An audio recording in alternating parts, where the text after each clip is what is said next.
Olá, pessoal do Jus Resumos. Sejam muito bem-vindos a mais uma aula de Direito Internacional.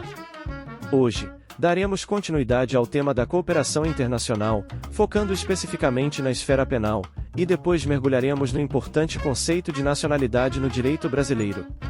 Vamos lá! Continuação: Cooperação Internacional.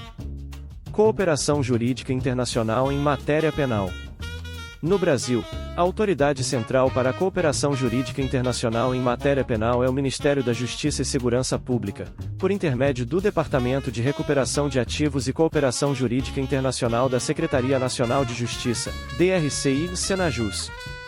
Existe uma exceção importante a essa regra geral, o Acordo de Assistência Jurídica Mútua em matéria penal entre a República Federativa do Brasil e o Canadá. Para este acordo específico, a autoridade central é a Procuradoria-Geral da República, conforme o Decreto nº 6.747, de 22 de janeiro de 2009. Os pedidos de cooperação jurídica internacional, que incluem cartas rogatórias e auxílio direto, são recebidos exclusivamente de autoridades públicas. Isso significa que apenas juízes, membros dos ministérios públicos, delegados de polícia e defensores públicos podem encaminhar ou receber esses pedidos. A finalidade dessa cooperação é vasta e abrange o cumprimento de diversos atos. Comunicação processual, como citações, intimações e notificações. Investigação ou instrução, como oitivas, obtenção de documentos, quebra de sigilo bancário e quebra de sigilo telemático. Ou medidas de constrição de ativos, como bloqueio de bens ou valores no exterior. Importante! O Decreto nº 8.668, de 11 de fevereiro de 2015, que foi substituído pelo Decreto nº 9.662, de 1º de janeiro de 2019, determinou que o trâmite das medidas de cunho compulsório relativas à extradição e à transferência de pessoas condenadas passou também a ser de competência do DRCI. Anteriormente, essas medidas eram responsabilidade do Departamento de Estrangeiros, deste Senajus, que atualmente é o Departamento de Migrações da Secretaria Nacional de Justiça. Uma crítica que recai sobre o Brasil acerca desse assunto é que o país é muito mais demandante de cooperação jurídica internacional em matéria penal do que receptor. Isso revela que se trata de um instrumento de tamanha importância para a efetividade das instruções dos processos de natureza criminal. Dica: para quem quiser aprofundar, o Manual de Cooperação Jurídica Internacional é uma excelente fonte de consulta. Nacionalidade. A nacionalidade representa um vínculo político e jurídico permanente que liga o indivíduo a um determinado país. Trata-se de um direito humano universal, e no Brasil, está previsto em nosso artigo 12 da Constituição Federal. A Constituição Federal estabelece duas categorias principais de brasileiros, os natos e os naturalizados.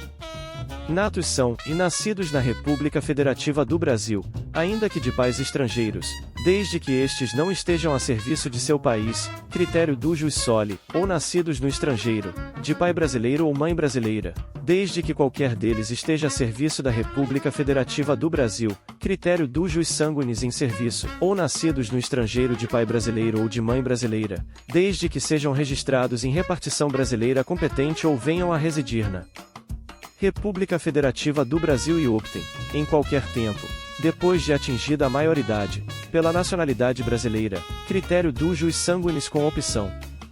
Naturalizados. Os que, na forma da lei, requeiram a nacionalidade brasileira, exigindo-se dos originários de países de língua portuguesa apenas residência por 1 ano ininterrupto e idoneidade moral. Estrangeiros de qualquer nacionalidade, residentes na República Federativa do Brasil há mais de 15 anos ininterruptos e sem condenação penal, desde que requeiram a nacionalidade brasileira. Não pode haver divergência ou discriminação entre os brasileiros natos e naturalizados. Entretanto, a Constituição Federal assegura a ocupação de alguns cargos somente a brasileiros natos. São eles: Presidente e Vice-Presidente da República, Presidente da Câmara dos Deputados, Presidente do Senado Federal, Ministro do Supremo Tribunal Federal, membros da carreira diplomática, Oficial das Forças Armadas, Ministro de Estado da Defesa, Perda da nacionalidade. Pode haver a perda da nacionalidade do brasileiro que tiver cancelada a sua naturalização por sentença judicial transitada em julgado em decorrência da prática de ato nocivo ao interesse nacional. Além disso, a perda da nacionalidade também ocorre pela aquisição de outra nacionalidade, exceto em duas hipóteses. Se houver reconhecimento de nacionalidade originária pela lei estrangeira, ou se houver imposição de naturalização, pela norma estrangeira, ao brasileiro residente em estado estrangeiro, como condição para permanência em seu território ou para o exercício de direitos civis. Espero que esta aula sobre cooperação jurídica internacional em matéria penal e nacionalidade tenha sido clara e útil para seus estudos. Se tiver mais alguma dúvida, estou à disposição.